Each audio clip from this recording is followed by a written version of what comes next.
Olá pessoal e bem-vindos mais uma vez ao canal. No vídeo de hoje nós vamos falar um pouco sobre os fenícios, esse importante povo da Antiguidade Oriental.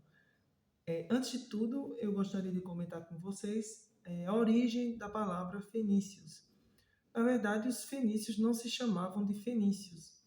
Essa palavra é de origem grega, vem de phoenix, entre aspas, cor de púrpura, né? Os gregos deram essa denominação aos fenícios, e isso faz referência a um tipo de tinta que os fenícios vendiam, cor púrpura, né?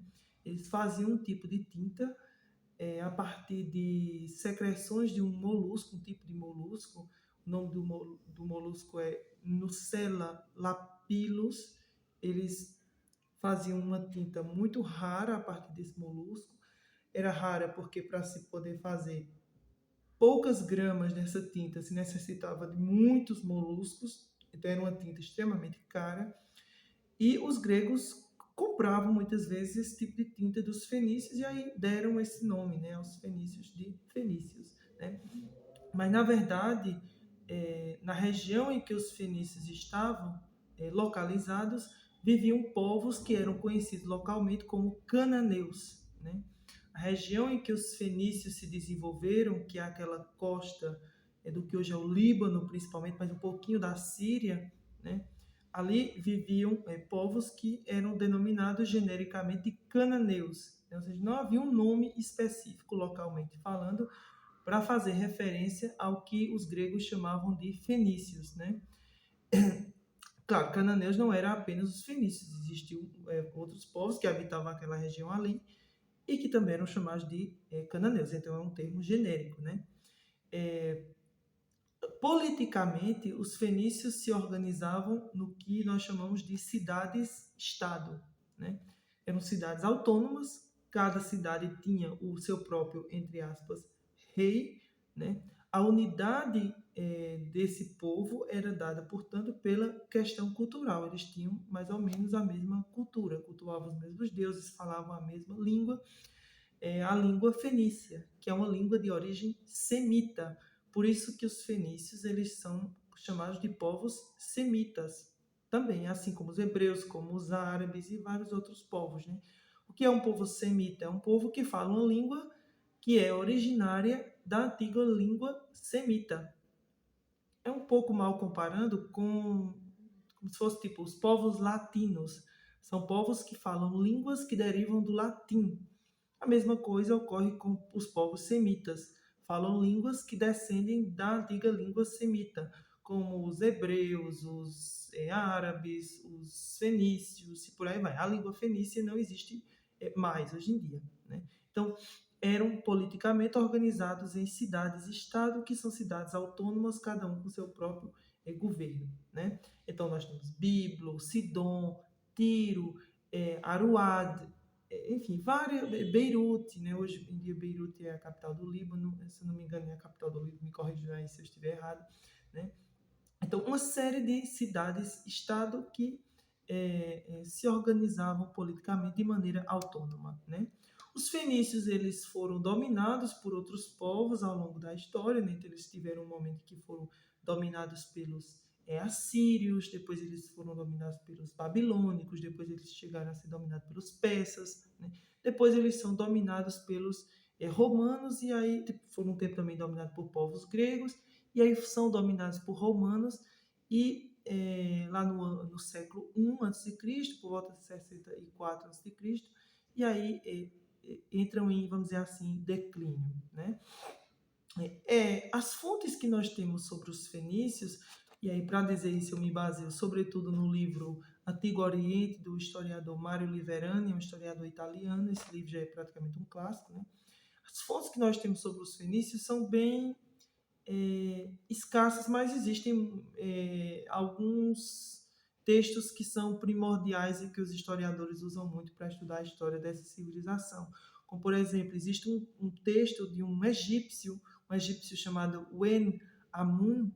Esse egípcio ele visitou a cidade de Biblos, ele manteve contato com o rei de Biblos, né?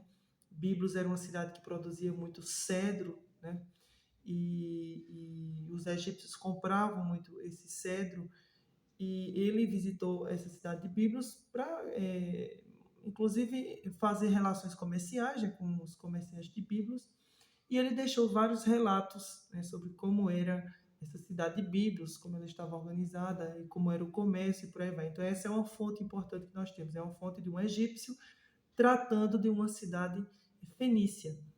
Existem algumas fontes históricas também que tratam dos fenícios no Antigo Testamento. Então, por exemplo, o rei de Tiro, ele manteve, né, alguns acordos comerciais com o rei Davi, né, que era o rei hebreu dos hebreus, depois com Salomão também, o rei de Tiro, Irã. Então, os textos que eles deixaram, que depois foram, enfim, colocados ali no Antigo Testamento, também servem um pouco como fontes históricas. Fora isso, existem alguns textos de origem assíria, né, que também ajudam a compreender um pouco a história dos fenícios, e por aí vai, né? Então, existem algumas fontes, sim, não é à toa que a gente sabe muita coisa sobre os fenícios, né? Economicamente, os fenícios se organizavam a partir de comércio, eram povos comerciantes, né? A agricultura não tinha tanta importância na Fenícia. Nós estamos chamando aqui a região que é a costa da Síria e do Líbano de Fenícia, mas na verdade não existia uma unidade política que nós chamamos de Fenícia, unida politicamente. Vocês estão entendendo que o que eu estou chamando aqui de Fenícia, que os historiadores chamam, era a região ali em que existiam várias cidades fenícias, né? Mas aquela região ali não se destacava tanto pela agricultura, por mais que eles fizessem, sim, né, a agricultura, por exemplo, de oliveiras, de vinhas e por aí vai, mas o foco dos fenícios, economicamente falando, era o comércio, né? Eles faziam comércio de diversos produtos. Faziam comércio de tintas para tecidos, como eu já disse, né, na cor púrpura, que era extremamente valiosa naquela época, pela dificuldade, né, de se produzir esse tipo de tinta. Faziam comércio de tigelas, pratos de bronze, faziam comércio de coisas de vidro, por aí. Eram exímios comerciantes. E claro, esse comércio que eles realizavam era muito comércio marítimo. Então eles faziam também muitos barcos, né, para poder fazer esse comércio, barcos inclusive de cedro. Se a gente olhar, por exemplo, a bandeira do Líbano de hoje em dia, existe uma árvore, aquela árvore é um cedro, fazendo referência à árvore que era muito usada pelos fenícios da antiguidade, né? Os libaneses, digamos, são dizer assim, os descendentes dos fenícios. Então eles faziam muito comércio desses produtos. Com quem eles faziam esse comércio? Eles faziam comércio com os egípcios, né? Então temos esses documentos, né, que retratam essas relações comerciais entre esses dois povos. Eles faziam muito comércio com os mesopotâmicos, com os sírios, com os gregos, né?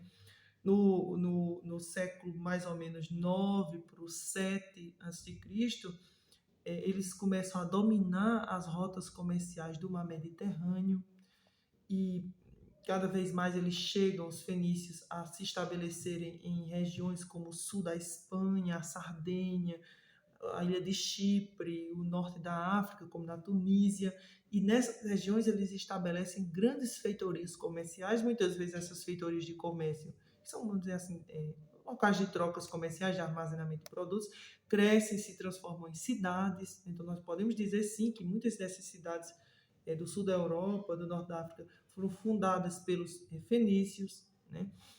Inclusive, eles faziam um comércio tão grande que chegavam a competir com os gregos, comercialmente falando, né? Essas colônias que os fenícios fundaram foram muitas, mas talvez a que mais se destaque seja a colônia de Cartago.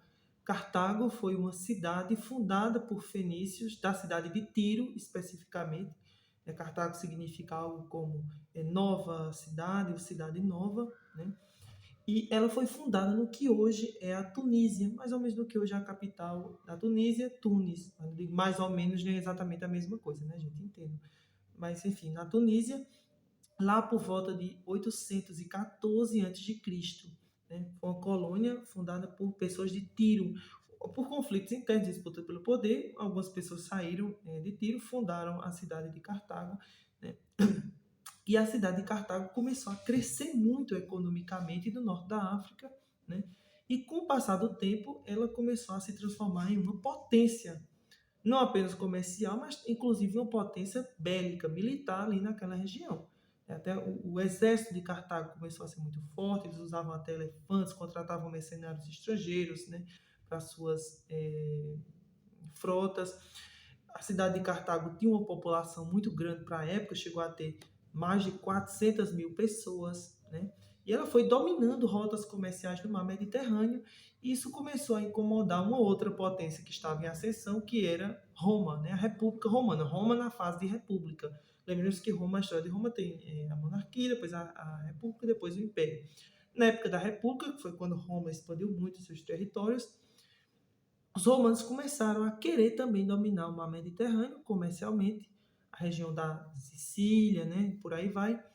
E essa pretensão da República Romana de expandir seus domínios para o mar Mediterrâneo, que estava sendo dominado pelos cartagineses, gera um choque entre essa potência em ascensão e a potência que já estava mais ou menos estabelecida, que era Cartago, e eles entram em guerra, né? Entre os séculos 3 e 2 a.C., se desenvolvem entre os cartagineses e os romanos as chamadas guerras púnicas, né? Púnicas porque os romanos chamavam os cartagineses de punici, né? Cor de púrpura, algo mais ou menos assim também. E, enfim, os romanos ganham essas guerras púnicas, escravizam a população cartaginesa e aí Cartago entra em declínio, né? Roma escravizava as populações que ela dominava, né? Mas, enfim, os fenícios eram um povo comerciante, navegador. Esse comércio, inclusive, fez com que houvesse a necessidade de os fenícios desenvolverem um sistema de escrita que fosse mais ágil, mais fácil de comerciantes aprenderem, e eles criam, né, o que nós chamamos de alfabeto fonético. Na verdade, eles sistematizam, né? Várias línguas já tinham símbolos que representavam algum ou outro som, e os fenícios, na verdade, eles sistematizaram esse sistema de escrita, não mais baseado em meros símbolos, desenhos, mas agora em símbolos, que nós vamos chamar de letras, que representam não a coisa em si, mas sons, né? O sistema de escrita que tinha inicialmente em torno de 29 letras, depois 22, né? Era muito mais fácil, porque imaginem só, para você ser um escriba no Egito Antigo ou na Mesopotâmia, que tinham escritas ideográficas, você teria que decorar centenas e centenas e centenas de símbolos. Agora, com a escrita fenícia, não. Você aprende aquelas letras, que são poucas, associa essas letras a sons e pronto, você... Claro que não é tão simples assim, mas é mais fácil porque você tem que memorizar aquele monte de símbolos. Portanto, é uma escrita mais simplificada que favorece o comércio ágil. Claro, os fenícios também faziam o registro, né, de informações e por aí vai, do comércio. Uma curiosidade é que os cartagineses, por exemplo, faziam o que alguns chamaram de comércio mudo. Fazia um comércio, colocava o produto, vinha lá a pessoa que queria comprar, oferecia o dinheiro, como por exemplo, sei lá, alguns lingotes de ouro, né? Estou dando aqui um exemplo.